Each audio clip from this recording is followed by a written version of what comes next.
Welcome to my channel. This is Sashna Ash Ebin. Raymond Hollywell എന്ന ഗ്രന്ഥകാരൻ പറഞ്ഞതുപോലെ, the wise man changes his mind but the fool will never. ബുദ്ധിമാനായ ഒരു മനുഷ്യൻ എപ്പോഴും തൻ്റെ മനസ്സിന് മാറ്റം വരുത്താൻ ശ്രമിച്ചുകൊണ്ടിരിക്കും. പക്ഷെ ബുദ്ധിഹീനനായ ഒരു മനുഷ്യൻ ഒരിക്കലും അതിന് ശ്രമിക്കില്ല. നമ്മുടെ എല്ലാം ഉള്ളിൽ പോസിറ്റീവ് തോട്ട്സും നെഗറ്റീവ് തോട്ട്സും ഉണ്ട്. പക്ഷെ ഏറ്റവും കൂടുതലായിട്ട് കടന്നു വരുന്നത് നെഗറ്റീവ് തോട്ട്സാണ്. എല്ലാ മനുഷ്യരുടെയും ബ്രെയിനിൽ ഏറ്റവും കൂടുതലായിട്ട് സ്റ്റിമുലേറ്റ് ചെയ്യപ്പെടുന്നത് നെഗറ്റീവ് തോട്ട്സാണ്. നമുക്ക് ചുറ്റും നോക്കിയാൽ നമുക്ക് അറിയാനായിട്ട് സാധിക്കും, എപ്പോഴും നമ്മൾ കൂടുതലായിട്ട് ഫോക്കസ് ചെയ്യുന്നത് നെഗറ്റീവായിട്ടുള്ള കാര്യങ്ങൾക്കാണ്. നെഗറ്റീവ് തോട്ട്സ് അല്ലെങ്കിൽ നെഗറ്റീവ് ന്യൂസ്, ഇതിനൊക്കെയാണ് നമ്മൾ കൂടുതലായിട്ട് ഫോക്കസ് ചെയ്യുക. ഈ നെഗറ്റീവ് തോട്ട്സ് നമ്മുടെ ഉള്ളിൽ കുന്നുകൂടി കിടക്കുമ്പോഴാണ് നമുക്ക് അമിതമായിട്ടുള്ള ടെൻഷനും, അതുപോലെ ചിലരെ കണ്ടിട്ടില്ലേ, പെട്ടെന്ന് ഒരു കാര്യവും കൂടാതെ പെട്ടെന്ന് കരച്ചിൽ വരിക, പെട്ടെന്ന് ദേഷ്യം വരിക, ഒരു കാര്യവും കൂടാതെ ടെൻഷൻ അടിക്കുക, അമിതമായിട്ടുള്ള ടെൻഷൻ. അതുപോലെ മറ്റു ചിലർക്ക് സൂയിസൈഡ് ടെൻഡൻസി. ഇതൊക്കെ ഈ നെഗറ്റീവ് തോട്ട്സിൻ്റെ ഫലമായിട്ടുണ്ടാവുന്നതാണ്. അപ്പം നമ്മൾ എപ്പോഴും പോസിറ്റീവായിട്ട് ഇരിക്കാനായിട്ട് ശ്രമിക്കുക. പോസിറ്റീവായിട്ട് ഇരിക്കാൻ എന്താ ചെയ്യേണ്ടത്? ആദ്യം തന്നെ നെഗറ്റീവ് ആകാതെ ഇരിക്കാൻ നോക്കുക. നമുക്ക് എങ്ങനെ ഒരു സ്ട്രോങ് മൈൻഡ് ക്രിയേറ്റ് ചെയ്യാമെന്ന് നോക്കാം. എല്ലാ മനുഷ്യർക്കും പ്രശ്നങ്ങളുണ്ട്. ഈ ലോകത്തിലുള്ള എല്ലാ മനുഷ്യരും ഓരോരോ തരത്തിലുള്ള പ്രശ്നങ്ങൾ ഫേസ് ചെയ്തുകൊണ്ടിരിക്കുന്നവരാണ്. ഇന്നത്തെ പ്രശ്നങ്ങൾ അത് നമ്മൾ ഇന്ന് ഫേസ് ചെയ്തേ പറ്റൂ. അതിൽ നിന്നും ഒളിച്ചോടാൻ ആർക്കും സാധിക്കില്ല.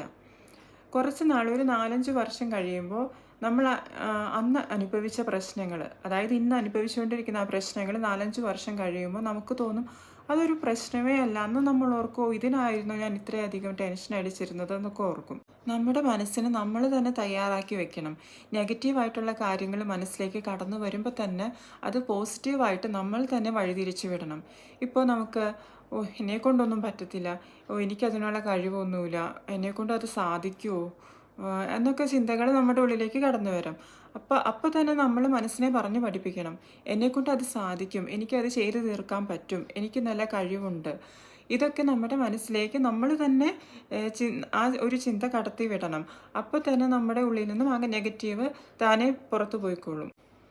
ഒരു കാര്യം നമ്മുടെ ഉള്ളിൽ എപ്പോഴും ഉണ്ടാവണം. കാരണം നമുക്ക് ചുറ്റുമുള്ള എല്ലാ ആളുകളും നമുക്ക് നല്ലത് വരണം എന്ന് ചിന്തിക്കുന്നവരല്ല. നമ്മളെ തളർത്താനായിട്ടായിരിക്കും കൂടുതൽ ആളുകൾ ഉണ്ടാവുന്നത്. ഒരു 50 പേരെ എടുക്കുകയാണെങ്കിൽ ഒരു 5 പേരുണ്ടാവും നമ്മളെ ആത്മാർത്ഥമായിട്ട് സ്നേഹിക്കുന്നവരും നമുക്ക് സപ്പോർട്ട് ചെയ്യുന്നവരും. അപ്പോൾ അതുകൊണ്ട് എല്ലാവരുടെയും അഭിപ്രായങ്ങൾ കണക്കിലെടുക്കേണ്ട ആവശ്യമില്ല. എല്ലാവരെയും സന്തോഷിപ്പിച്ചിട്ട് നമുക്ക് ജീവിക്കാനായിട്ട് സാധിക്കില്ല. അവനവന് ഇഷ്ടമുള്ള രീതിയിൽ, മറ്റുള്ളവർക്ക് തടസ്സമാകാതെ അവരവരുടെ ഇഷ്ടങ്ങൾക്കനുസരിച്ച് ജീവിക്കാൻ ശ്രമിക്കുക. ചില ആളുകളുണ്ടാവും നമ്മളെ കുത്തി നോവിക്കുന്നവരും നമ്മളെ പരിഹസിക്കുന്നവരും. അതൊന്നും നമ്മൾ കണക്കിലെടുക്കേണ്ട ആവശ്യമില്ല.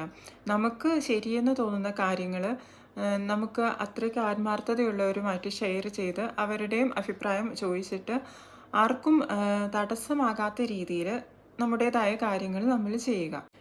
നമ്മുടെ സബ് കോൺഷ്യസ് മൈൻഡിലും കോൺഷ്യസ് മൈൻഡിലും കുന്നുകൂടി കിടക്കുന്ന ചില കാര്യങ്ങളൊക്കെയാണ് നമ്മുടെ ഉള്ളിൽ നെഗറ്റീവ് തോട്ട്സ് കൂടാനായിട്ട് കാരണം. ഇതിനെ ഓവർകം ചെയ്യാനായിട്ട് നമ്മൾ ഏതെങ്കിലും അധികം ക്രൗഡഡ് അല്ലാത്ത സ്ഥലത്ത് പോയി കുറച്ച് നേരം ഒറ്റയ്ക്ക് ഇരിക്കുക. അതല്ലെങ്കിൽ ഏതെങ്കിലും ആരാധനാലയങ്ങളിൽ പോയി ഇരിക്കുക. ആരാധനാലയങ്ങളാവുമ്പോൾ നമുക്ക് കുറച്ച് പോസിറ്റീവ് എനർജി ഫീൽ ചെയ്യും. അവിടെ പോയി കുറച്ച് നേരം നമ്മൾ കഴിഞ്ഞു പോയ കാര്യങ്ങളും ഇപ്പം നടന്നുകൊണ്ടിരിക്കുന്ന കാര്യങ്ങളും ഇപ്പം ഫേസ് ചെയ്യുന്ന കാര്യങ്ങളും എല്ലാം ഒന്ന് റീതിങ്ക് ചെയ്യുക. അപ്പോൾ തന്നെ നമുക്കൊരു പോസിറ്റീവ് എനർജി ഫീൽ ചെയ്യും. അമിതമായിട്ടുള്ള ടെൻഷൻ വരിക, പെട്ടെന്ന് കരച്ചിൽ വരിക, അതല്ലെങ്കിൽ ആത്മഹത്യാ പ്രവണത തോന്നുക, ഇങ്ങനെയൊക്കെയുള്ള കാര്യങ്ങൾ മനസ്സിലേക്ക് കടന്നു വരികയാണെങ്കിൽ നമ്മൾ എവിടെയാണോ ആയിരിക്കുന്നത് ആ സ്ഥലത്ത് നിന്നും ഉടൻ തന്നെ മാറുക. നമ്മൾ ഏതെങ്കിലും കുറച്ച് ആളുകളുടെ കൂട്ടത്തിൽ അങ്ങ് ചെന്ന്, അല്ലെങ്കിൽ നമുക്ക് ഇഷ്ടപ്പെട്ട എന്തെങ്കിലും കാര്യങ്ങൾ ചെയ്യുക. അങ്ങനെ ഒരു തോന്നൽ മനസ്സിൽ വരുമ്പോൾ നമ്മൾ ആ ഇരിക്കുന്ന സ്ഥലത്ത് നിന്നും മാറിയിരിക്കുക. റെഗുലറായിട്ട് എക്സസൈസ് ചെയ്യുക, അല്ലെങ്കിൽ മെഡിറ്റേഷൻ ചെയ്യുക. ഇതൊക്കെ നമുക്ക് പോസിറ്റീവ് എനർജി കൊണ്ടുവരാനായിട്ട് സാധിക്കും. പിന്നെ നന്നായിട്ട് ഉറങ്ങുക. ഇങ്ങനെയുള്ള ആളുകൾക്ക് ഉറക്കം തീരെ ഉണ്ടാവില്ല. നമ്മൾ നന്നായിട്ട് ഉറങ്ങാൻ ശ്രമിക്കുക. യോഗ, മെഡിറ്റേഷൻ, ഇതിൽ കൂടിയൊക്കെ നമുക്ക് ഒരു പരിധി വരെ നമുക്ക് നെഗറ്റീവ് തോട്ട്സിനെയും നെഗറ്റീവ് എനർജിയും ഒക്കെ മാറ്റിക്കളയാൻ സാധിക്കും.